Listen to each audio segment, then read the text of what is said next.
Hello students, आपका मेरे channel mathematics bye आज़ाद sir में स्वागत है। और आपने अभी तक मेरे चैनल को सब्सक्राइब नहीं किया तो चैनल को सब्सक्राइब कर लें, बेल आइकन को प्रेस करें। और आज हम आपकी 7वीं क्लास की गणित की वर्कशीट नंबर 22 करने वाले हैं, जो कि 10 अक्टूबर के लिए है, 10 दिसंबर के लिए सॉरी। यहाँ विद्यार्थी अपना नाम लिखेंगे, यहाँ अपने कक्षा अध्यापक का नाम लिखेंगे। आज हम पढ़ेंगे सममिति, घूर्णन सममिति। सममिति चैप्टर पढ़ रहा था, जिसके अंदर आज हम पढ़ेंगे घूर्णन सममिति। तो देखिए, कहते कुछ आकृतियां सममित दिखाई देती हैं, कुछ आकृतियां कैसे दिखाई देती हैं, सममित दिखाई देती हैं, परंतु आपको उसकी कोई भी सममिति रेखा प्राप्त नहीं होती, सममिति रेखा प्राप्त नहीं होती, ठीक है। यानी कि इसको कोई भी दो बराबर भागों में नहीं बांट पाती। इसको किसी प्रकार से मोड़ने पर भी दोनों आधे भाग संपाती नहीं होंगे, फिर भी केंद्र वाले स्थिर बिंदु के पारित घुमाव वाले जैसा आकार होता है, ठीक है। जब कोई वस्तु घूर्णन करती है तो उसके आकार और माप में कोई परिवर्तन नहीं होता। घूर्णन उस वस्तु के निश्चित बिंदु के चारों तरफ घुमाता रहता है। घूर्णन करता रहता है, जैसे पंखा आपका निश्चित बिंदु के चारों तरफ घुमाता रहता है। यह निश्चित बिंदु घूर्णन का केंद्र कहलाता है। घूर्णन का केंद्र कहलाता है, जहाँ से कोई वस्तु लगातार घूमती रहती है। घूर्णन के दौरान घूमे गए कोण को घूर्णन कोण कहते हैं, और जो कोण बनता है वो क्या कहलाता है, घूर्णन कोण कहलाता है। कहते हैं घड़ियों की सुइयां जिस दिशा में घूमती हैं वह घूर्णन दक्षिणावर्त यानी कि क्लॉकवाइज और कहलाता है, अथवा घूर्णन वामवर्त यानी कि एंटी क्लॉकवाइज। यानी कि घड़ी की सुई देखिए, अगर घड़ी सुई कोई भी वस्तु है, अगर घड़ी की सुई की तरह घूमती है तो घड़ी की सुई इस तरह से घूमती है आपकी, ठीक है। तो ये कहलाएगा क्लॉकवाइज यानी कि दक्षिणावर्त वामवर्त। अगर घूर्णन अगर आपकी इसके अगेंस्ट घूमती है, यानी इस तरह से घड़ी घूमती है ये, तो ये क्या कहलाएगा आपका वामवर्त घूर्णन, ठीक है। तो अब कहता है, आइए याद करें। कहते हैं क्या याद करना जी, प्रत्येक समबाहुभुज की उतनी ही सममित रेखाएं होती हैं जितनी उसकी भुजाएं होती हैं। हम ये जानते हैं कोई भी अगर समबाहुभुज है तो उसकी सममित रेखाओं की संख्या उसकी भुजाओं की संख्या के बराबर होती है। हमने पढ़ा था कि त्रिभुज है तो 3 भुजाएं, उसकी सममित रेखाएं भी 3 ही होंगी। चतुर्भुज तो 4 भुजाएं, 4 ही उसकी सममित रेखाएं होंगी। यही पढ़ा था हमने। तो आगे देखते हैं। आओ करें, कहता आओ करें। चलिए जी कर लेते हैं थोड़ा बहुत। कहता कागज का एक वर्ग आकृति बनाकर काटो। कागज का एक वर्ग हो गया बेटा, ये आकृति बनाकर काट लिया, दिख रखा है। इसकी सममित रेखाएं खींचें, सममित रेखाएं खींच रखी हैं बेटा। का संगमन बिंदु घूर्णन का केंद्र कहलाएगा। संगमन बिंदु यहाँ जहाँ मिला है ये आपका घूर्णन का केंद्र है जी। वर्गाकार आकार को घूर्णन के केंद्र के पारित घुमाया। वर्गाकार आकार को घूर्णन केंद्र के परित घुमा दिया हमने। ये पी बिंदु है तो कहाँ आ गया, पी यहाँ आ गया। पहले ये पी है, यहाँ पहुँच गया आपका पी, उसके बाद पी यहाँ आ गया, उसके बाद पी यहाँ आ गया, उसके बाद पी यहाँ आ गया। वस्तु घूर्णन के बाद पहली स्थिति में जितने क्रम में आती है, पहली स्थिति में यहाँ से यहाँ आने में जितने क्रम उसको लगे हैं, पहली स्थिति में वापस आ गई है, जितने क्रम में आती है घूर्णन सममिति का क्रम कहलाती है। घूर्णन सममिति का क्रम कहलाती है। तो घूर्णन सममिति क्रम कितने हो गए, 1 2 3 4, चौथे क्रम में वापस अपनी जगह पर आ गई। और जितने कोण में हर क्रम में घूमती है घूर्णन कोण कहलाता है। 4 बार घूमी, कोई भी चीज़ घूम जाती है तो 360 कोण बनाती है। कोई भी चीज़ घूमती है तो कितने कोण बनाती है बेटा, याद रखेगा 360, जब पूरा घूम जाती है। 4 बार में घूमी, 4 से काट देंगे, कितना आ गया 90। यानी प्रत्येक बार कितने कोण बना रहे, घूर्णन का कोण कितना होगा 90 डिग्री होगा बेटा, ठीक। अब देखते हैं बेटा आगे क्या कहता है। आगे है आपका एक पूरे चक्कर में 360 डिग्री का घूर्णन होता है। ये बात हम जान चुके हैं कि पूरा चक्कर जब कोई चीज़ का लग जाता है तो कोण कितने का बनता है आपका 360 डिग्री का बेटा कोण आपका हो जाता है, ठीक है। कहता आधे या अर्ध चक्कर में घूर्णन का कोण का माप कितना होगा। आधे चक्कर में यानी कि 2 चक्कर हो गए, ठीक है। तो 360/2 कर देंगे, 360/2 बेटा काट देंगे, कितना आएगा 180 आएगा। कितना आएगा 180 डिग्री। तो यहाँ कितना जाएगा आपका 180 डिग्री आ जाएगा, ठीक है। और 1/4 चक्कर यानी कि 4 चक्कर लग जाएंगे, 1/4 एक बार में लगेगा तो 360 हो गया, कर देंगे बेटा 4 से डिवाइड कर देंगे, कितना आ गया 4 से काटा तो ये आ गया 90 डिग्री। तो 1/4 कितना आएगा आपके यहाँ पे 90 डिग्री आ जाएगा। अब बेटा कुछ आकार सममित घूर्णन का केंद्र दे रखा है, तो आगे देखते हैं हम अगले पेज से। ये देखिए आकार है, सममित रेखाओं की संख्या है, घूर्णन केंद्र है, घूर्णन सममिति का क्रम है और घूर्णन का कोण, ये सब हमें बताने हैं।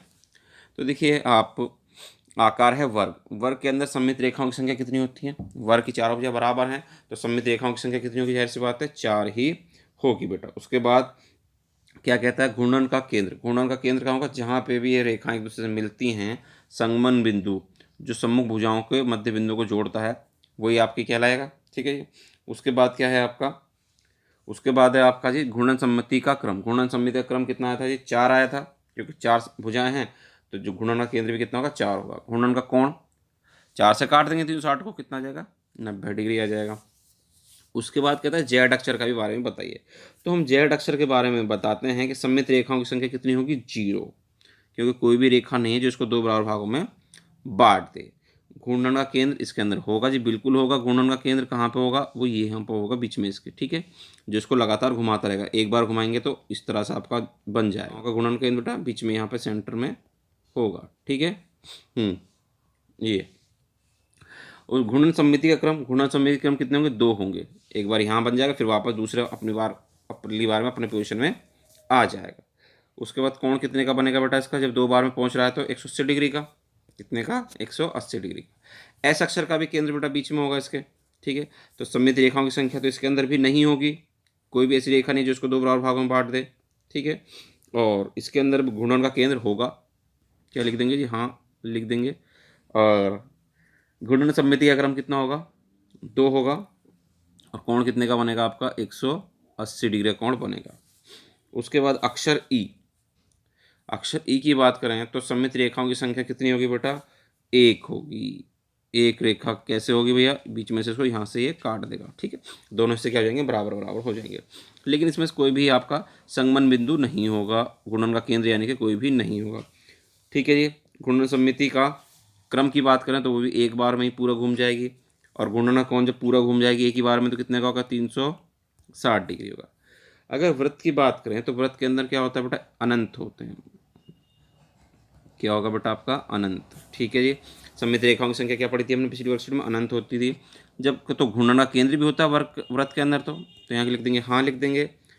और सममिति का क्रम, घूर्णन सममिति का क्रम कितना होगा बेटा, अनंत होगा। ये भी कितनी बार घूम सकता है हमें नहीं पता, जितने छोटे छोटे इसमें रेखा खींच लोगे, व्यास खींच लोगे, उतना ही आपका हो जाएगा। उसके बाद घूर्णन का कोण, घूर्णन का कोण क्या है, अभी कोई भी हो सकता है, जितनी रेखा उस हिसाब से आपके कोण भी बढ़ जाएंगे, कोई भी कोण। ठीक है जी, कोई भी कोण आपका आंसर हो जाएगा बेटा। ठीक है, ये आपका हो जाएगा। तो आगे बढ़ते हैं बेटा, क्या है यहाँ पर उसने दिया है, अपने दैनिक जीवन में घूर्णन सममिति के उदाहरण दीजिए। कहता है अपने दैनिक जीवन में घूर्णन सममिति के क्या देना है हमको, उदाहरण। दैनिक जीवन में जो आपके घूर्णन सममिति के उदाहरण हैं वो दीजिए। तो आप देखते हैं, आप क्या है उदाहरण, आपके पंखा है आपके दैनिक लाइफ के अंदर। पंखे के अलावा आपका मेज भी है जी, घूर्णन सममिति में आती है। और आप देना चाहें तो आपकी चपाती भी हो सकती है जी, रोटी यानी कि आपकी। ठीक है जी, ये सब आपके क्या है दैनिक जीवन में आपको दिखाई देते हैं, घूर्णन सममिति होती है इसके अंदर, गोल गोल घूम सकते हैं ये। आप कहता है आओ अभ्यास करें, निम्नलिखित आकृतियों में से किन आकृतियों में एक से अधिक घूर्णन सममिति है, एक से अधिक घूर्णन सममिति है वो हमको बतानी है बेटा। तो देखते हैं, इसके लिए अलग से हम चलते हैं दूसरे पेज पर। पहला प्रश्न देखिए, ये रहा। ठीक है, इसमें आपको बताना है एक से अधिक क्रम की घूर्णन सममिति कौन सी हैं, आपको बतानी है। तो देखिए आंसर है इसका पहले का बेटा, पहले के अंदर अगर हम देखें तो 4 सममिति होंगी, तो एक से ज़्यादा हैं, तो इसका आंसर क्या हो गया, ए हो गया पहले। ठीक है, दूसरे में क्या होगी बेटा, 3 होंगी यानी कि एक से ज़्यादा है, तो ये भी आंसर होगा। तीसरे में क्या होगी, तीसरे में तो एक ही होगी, एक ही बार में पूरा घूम के आएगा, तो ये नहीं लिख सकते हैं। डी के अंदर क्या होंगी, 2 होंगी, तो इसका डी हो गया। सी के अंदर 3 घूर्णन सममिति होंगी, सी हो गया। और इसमें आप सॉरी सी कहते हैं, ई आ गया। ठीक है बेटा, जब आपका ई हो गया बेटा तो हम क्या करेंगे, इसमें ई ही लिखेंगे, ई। और क्या हो गया आपका एफ, क्या हो गया एफ बेटा। एफ में कितने होंगे आपकी घूर्णन सममिति, 4 होंगी। तो हमें बताया गया था एक से ज़्यादा जिसमें भी होंगे सब हम लिख देंगे। ठीक, अब देखते हैं क्वेश्चन नंबर 2 क्या कहता है। प्रत्येक आकृति के घूर्णन सममिति का क्रम बताइए। प्रत्येक आकृति के घूर्णन सममिति क्या बताना बेटा, हमको क्रम बताना है सीधा सीधा। ठीक है जी, तो ए का घूर्णन सममिति का क्रम कितना होगा बेटा, 2 होगा। कितना होगा बेटा, 2, क्योंकि 2 बार में घूम कर अपनी जगह पर वापस आ जाएगी। ठीक है कि नहीं, ये क्योंकि इसके एरो इधर और इधर हैं। ठीक है, ये तो इसका आंसर हो जाएगा 2। बी की अगर बात करें बेटा, बी की, तो बी का 180 डिग्री का कौन होगा बेटा, ये तो ये कितनी बार में घूम जाएगी बेटा, ये घूम जाएगी, ये भी 2 बार में। सी की बात करें तो सी के अंदर कितना होगा, 3 बार में घूम जाएगी। गुणन समिति का क्रम ही सिर्फ बताना है, कोण नहीं बताना है, ठीक है बेटा। डी की बात करें तो डी में कितनी बार में घूम जाएगी, 4 बार में घूम जाएगी। गुणन समिति का क्रम कितना होगा बेटा, आपका गुणन समिति का क्रम आपका 4 हो जाएगा। कितना हो जाएगा, 4 हो जाएगा। और आप ई की बात करेंगे, यहाँ लाइन खींच देते हैं हम, ई की बात करेंगे तो ई में भी कितना होगा बेटा, 4 होगा। एक बार में यहाँ, एक बार में यहाँ, एक बार में यहाँ, ठीक है।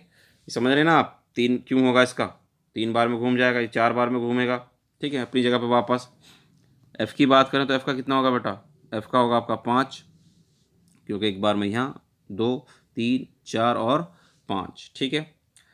जी की बात करें तो जी कितनी बार में पहुँचेगा, आपका जी पहुँचेगा 6 बार में। देखें 1 2 3 4 5 6, तो गुणन समिति क्रम कितना हो जाएगा, 6 हो जाएगा। और एच की बात करें अगर हम, तो एच कितनी बार में पहुँचेगा बेटा, एच का हो जाएगा आपका 1 2 और 3। कितना हो जाएगा गुणन समिति क्रम बेटा, 3 हो जाएगा बेटा। इस तरह से आपकी आज की वर्कशीट पूरी जाएगी। उम्मीद करते हैं आपको अच्छे से समझ में आ गई।